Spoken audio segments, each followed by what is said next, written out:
Considering that majority of Kenyans spend over 50% of their earnings on food alone, these rates have increased food insecurity and living costs in the country, pushing Kenyans to a worrying economic corner. All these factors have left the country grappling with food insecurity, which has turned out to be a big impediment to the economic growth. It is for this reason that Amiran partnered with AIC in taking the Amiran Farmers Kit to AIC Children Home in Makueni.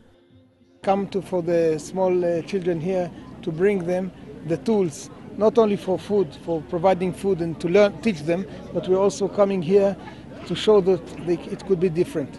So bringing this to Makueni to show that in the dry places, in places where you have very good people, hard-working people, people of Makueni that can change their own lives if they have the knowledge, if they have the direction how to do it, the do-how or the know-how, and with the right inputs that we as Amiran we are providing.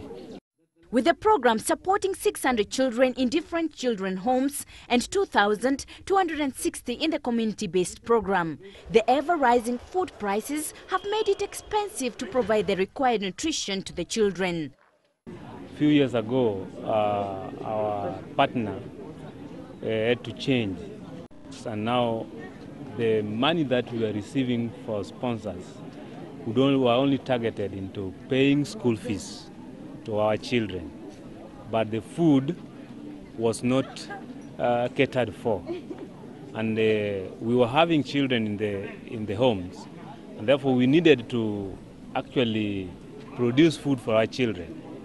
So that's when the concept of food security came into our mind, that we can produce food from our homes so that our children should eat and the surplus can be sold so that we can have the supplement on what we are lacking. The kit has already proven that it is a reliable way of practicing agribusiness, with Amiran farmers making an income far higher than their original investment.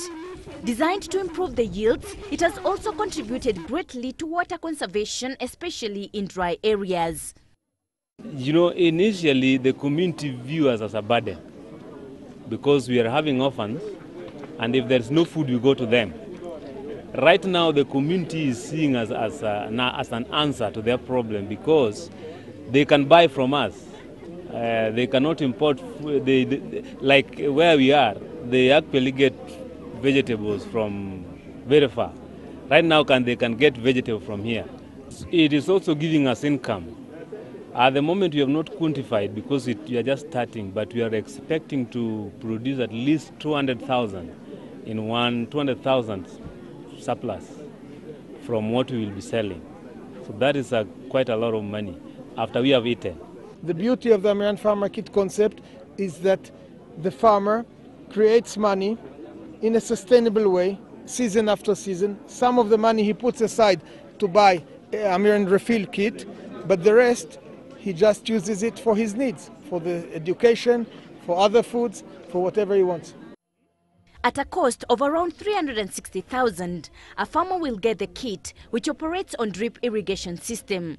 To accommodate average small-scale farmers and ensuring that they get this kit, Amiran has partnered with financial institutions to help raise funds for acquiring the kit.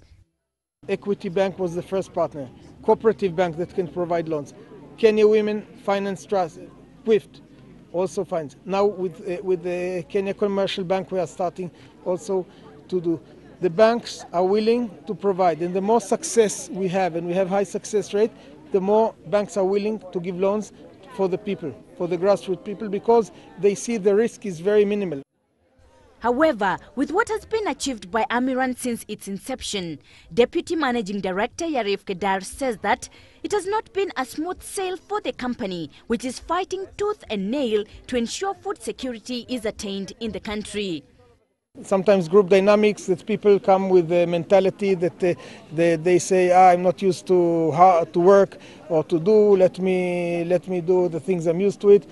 And they are not engaging themselves, not committing themselves. So if someone is not committed, let him not do it.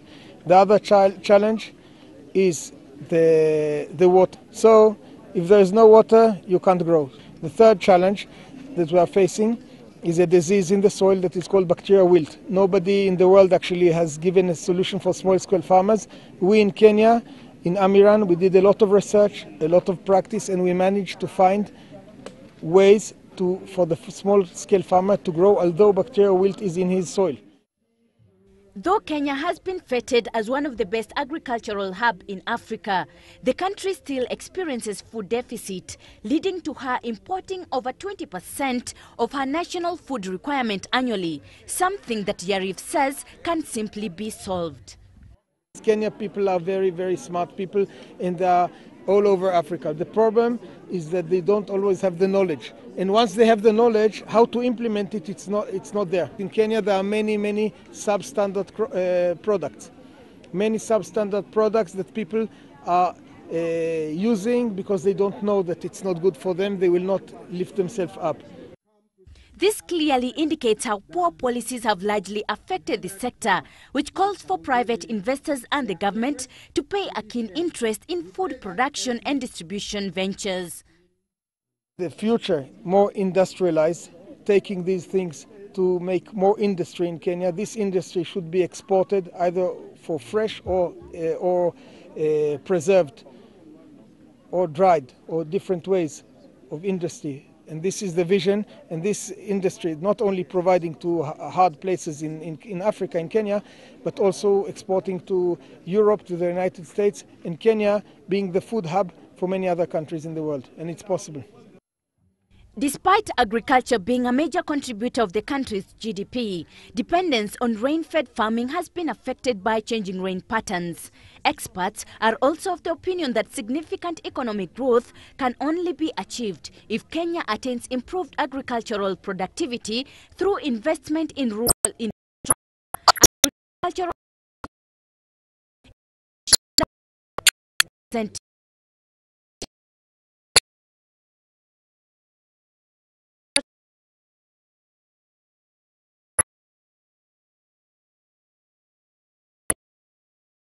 development, consumer advocacy, labor standards, education, health and regulation.